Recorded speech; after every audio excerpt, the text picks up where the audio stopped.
नमस्कार। मेरे मन की बात में मैं महेंद्र सुंदरियाल। अभी नीतीश कुमार जी ने बिहार के मुख्यमंत्री के रूप में नवीं बार शपथ ली है। कुछ दिनों से मीडिया में इस पर चर्चा थी, तो आज उन चर्चाओं को जो है पूर्ण विराम लग गया जब उन्होंने फिर से शपथ ली।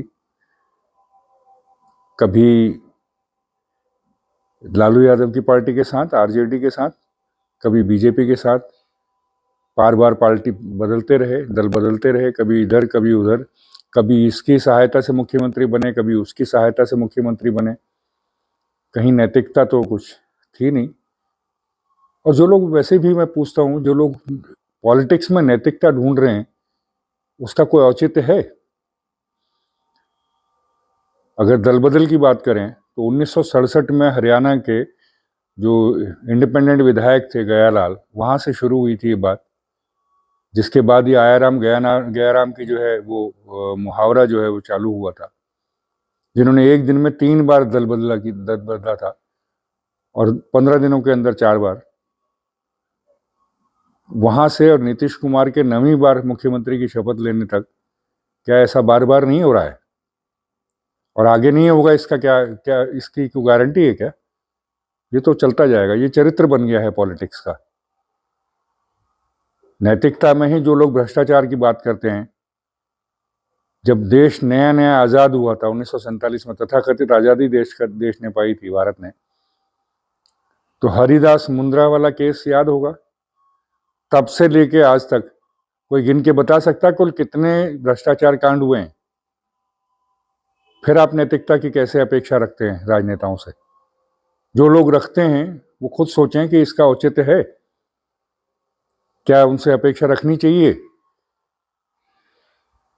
तो ये तो खैर अलग बात है। हाँ, विचारधारा, किसकी कौन सी विचारधारा है?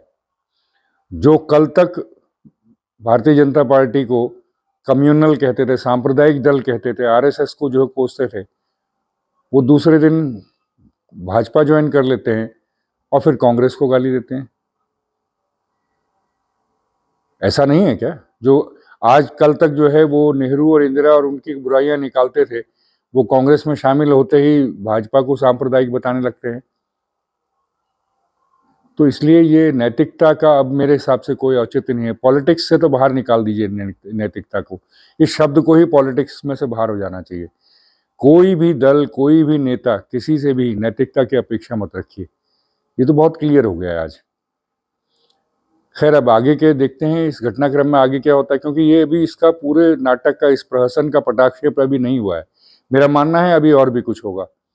लालू यादव जी जो चाहते थे कि उनका बेटा चीफ मिनिस्टर बन जाए, जिसके लिए वो कोशिश कर रहे थे और जिसकी वजह से ही नीतीश कुमार दोबारा भारतीय जनता पार्टी के साथ आए, वो भी चुप बैठने वाले नहीं हैं। तो आज जो आने वाले दिन में मेरा अनुमान है कि दलों में कोई इधर से उधर जाएगा, कोई उधर से उधर जाएगा। आरजेडी से कुछ लोग टूट के जेडीयू में जाएंगे, जेडीयू से कुछ लोग बीजेपी में आएंगे, बीजेपी से कुछ लोग आरजेडी में जाएंगे। ये चलता रहेगा, ये होगा। और लेकिन अल्टीमेटली जेडीयू ही खत्म होगी इसके। जो भारतीय जनता पार्टी है उसकी सोच तो यही है, और आमतौर पर ये माना भी जा रहा है। सारे जो राजनीतिक समीक्षक हैं वो भी यही जानते हैं, वो भी यही समझते हैं कि अल्टीमेटली ये नीतीश कुमार जी की राजनीतिक जीवन का शायद अब जो है वो अंत शुरू हो गया है। अब लालू यादव क्या करेंगे? लालू यादव तो जेडीयू में तोड़ फोड़ करेंगे। जेडीयू के बहुत सारे लोग शायद उनके संपर्क में होंगे, जिनको आज मंत्री पद नहीं मिला है, वो फिर लालू यादव की शरण में जाएंगे। और उधर जिनको मंत्री पद की लालसा है और उनको लगता है कि मिलेगा, तो वो लालू यादव की आरजेडी से जेडीयू में आएंगे। ऐसा भी है। तो ये तो लालू यादव का पक्ष है। नीतीश जी का क्या है? नीतीश जी को तो लगता है कि अब ये मैं फिर से चीफ मिनिस्टर बन गया, कुछ दिन और चीफ मिनिस्टर बनूंगा, अगले इलेक्शन के बाद 2025 में मेरा अपना अनुमान है कि अगले साल जो 2025 में लालू के नीतीश जी जो हैं वो दिल्ली की तरफ प्रस्थान कर जाएंगे। उनका स्वास्थ्य भी ठीक नहीं है, ये भी पता है कि लगातार संख्या बल में कमी आ रही है, जीतते उतने लोग उनके नहीं जीत पा रहे हैं, तो फिर वो भी उसको छोड़ना चाहेंगे, तो इसलिए वो भी दिल्ली की तरफ चले जाएंगे। भारतीय जनता पार्टी, उनकी गणना ये है कि उनके पास स्टेट में कोई ऐसा लीडर नहीं है जो कैरिस्मेटिक भी हो, जो जन सामान्य को जो स्वीकार्य हो, जिसकी छवि अच्छी हो, ऐसा कोई नेता अभी नहीं है उनके पास। तो जब तक ऐसा कोई नेता नहीं बना देते, जब तक किसी को ग्रूम करके वहां तक नहीं लाते, तब तक उनकी मजबूरी है, क्योंकि उनका पता है कि सत्ता पर लालू यादव को सत्ता नहीं देने देंगे। अगर लालू यादव और उनके बेटे जो हैं सत्ता में आ गए, तो फिर भी बीजेपी से सत्ता और दूर हो जाएगी। इसलिए वो उनकी मजबूरी है कि नीतीश का साथ दें। दूसरा, जो उनका जो मत है, बीजेपी की जो गणना है कि अभी भी बिहार में समाज जो है वो विभाजित है, हिंदू समाज जो है विभाजित है। अभी उसमें उतनी चेतना नहीं आई है कि वो वृहद हिंदू के रूप में, समाज के रूप में एकत्रित हों, इकट्ठे हों, एकमुश्त हों। तो इसलिए उसमें टाइम लग रहा है। हालांकि राम मंदिर की वजह से काफ़ी कुछ हुआ है, लेकिन फिर भी अभी मुझे नहीं लगता कि, या बीजेपी को नहीं लगता होगा कि अभी जो है समाज ऐसे एक ही दिशा में सोचेगा। जातिहीन समाज जो है वो बनने में भी टाइम है। पूरी तरह से जातियां ना मिटें, लेकिन जाति की पहचान के दम पर इलेक्शन जीतना, तो अभी तो बिहार में यही होगा। वरना जिसको कोर्ट से चारा घोटाले के आरोप में जिनको सजा मिली है, वो पार्टी लार्जेस्ट पार्टी है, ये कैसे हो सकता है? इसका मतलब बिहार में भ्रष्टाचार भी स्वीकार्य है, सिर्फ जातिगत समीकरणों के कारण। तो ये तो बीजेपी की गणना है, और ये लालू जी की और नीतीश की गणना है। अब रह गया इंडी गठबंधन, इंडिया। तो ममता दी ने तो कह दिया है कि नहीं भाई, आप बंगाल में आप जो हैं वो आपका स्वागत नहीं है, आप बंगाल से दूर रहिए। अखिलेश यादव ने अपनी तरफ से घोषणा कर दी है कि जी आपको 11 सीटें देंगे। हालांकि मेरा मानना यह है कि यूपी में कांग्रेस को 11 सीटें अगर वो वाकई उन्होंने कहा है अखिलेश यादव ने, तो अंदर ही अंदर खुश हो रहे होंगे। क्योंकि जो पिछले चुनाव में जो हालत हुई है, पिछले 3 चुनाव में, उसकी वजह से कांग्रेस जो है वो 2 से लेकर 5 तक सीटों के बीच में रही होगी कि ज़्यादा 5 सीट दे देंगे। तो बड़ी दरियादिली दिखाते हुए अखिलेश यादव ने 11 दे दी हैं। लेकिन देखा जाए तो वो वहाँ भी जो है गठबंधन तो वो मृतप्राय ही है। केजरीवाल जी की तरफ से जो है, केजरीवाल की अनुमति से, उनके आदेश से भगवंत मान ने कह दिया पंजाब में कोई गठबंधन नहीं होगा।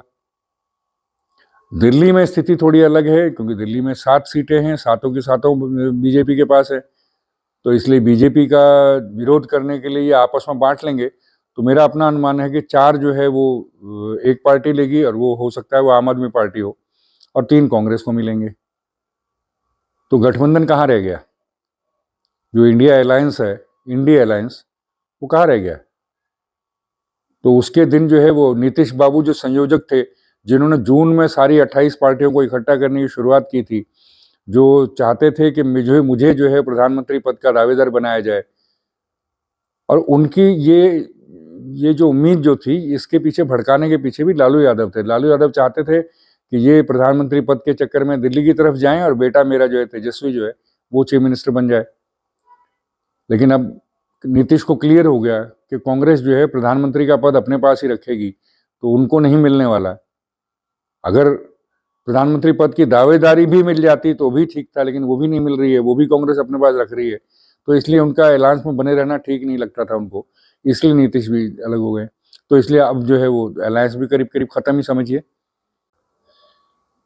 तो इंडिया अलायंस का तो जो भी हो, भाजपा का जो भी हो, लालू यादव का जो भी हो, बिहार का जो भी हो, नैतिकता का जो भी हो, लेकिन आज की डेट में तो सिर्फ एक ही नारा लगता है, पलटू चाचा जिंदाबाद, पलटू चाचा की जय।